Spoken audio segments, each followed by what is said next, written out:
வணக்கம். வாழ்வியல் ஜோதிடம். நான் உங்கள் ஜோதிடர் ஈஸ்வர் சிவகிருஷ்ணன். ஏற்பது இகழ்ச்சி.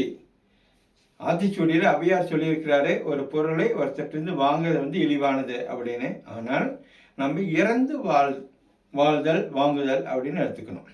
அதாவது நம்ம ஒருத்தட்ட போய் ஒரு பொருள் எனக்கு வேணும் அப்படின்னு கெஞ்சி நின்று வாங்குதல் எப்பொழுதுமே இழிவானது. அதே போல் ஈகையை போற்றியவர்கள் தமிழர்கள். ஒருத்தருக்கு ஒரு பொருளை ஈந்து புகழடைந்தவர்கள். அதே போல் ஒருத்தர்கிட்ட போய் நம்ம இது கொடு அப்படின்னு போய் நிற்கக்கூடாது அப்படின்னு ஒரு பாட்டு இருக்கும். அதை பாருங்க. அதாவது ஒரு 2 வரி. ஈயன இறத்தல் இழிதன்று அதன் எதிர் ஈயேன் என்றல் அதனினும் இழிதன்று. இழிதன்று அப்படின்னுக்குள்ள இழிவானது அப்படின்னு பொருளை நம்ம இங்கே எடுக்கணும்.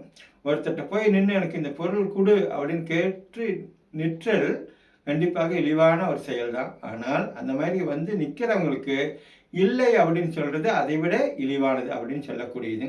அதே போல் என்று நான் ஒருவரிடம் நின்று கேளாத இயல்பும் அப்படின்னு வள்ளல் பெருமாள் வேண்டுவார்.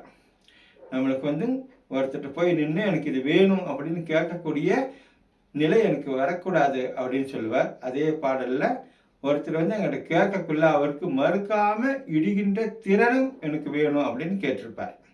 நம்ம எப்பொழுதுமே ஒரு இலவசமான பொருள் அப்படின்னா வரிசை கட்டி நிற்கிறத நம்ம பார்க்குறோம்.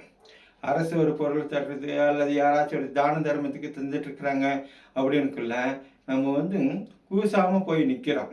ஆனால் நம்மளுக்கு அந்த பொருளே வாங்கக்கூடிய சக்தி இருக்குது, அல்லது அந்த பொருள் நம்ம வீட்டில் கூட இருக்கும், சும்மா கிடைக்கிது வாங்கி வீட்டில் போடலாமே அப்படின்ற எண்ணம் சமுதாயத்தில் பரவி கிடக்கிறதே நம்ம பார்க்கலாம். எல்லார் வீட்லேயும் தொலைக்காட்சி பெட்டி இருந்துச்சு, ஆனால் அரசு கொடுக்குதுன்னே போய் வாங்கிக்கிறாங்க. இப்போ நம்ம அந்த மாதிரி போய் வாங்கிறது இழிவான செயல்னு அந்த காலத்தில் அவைப்பாட்டியே சொல்லியிருக்கிறாங்க.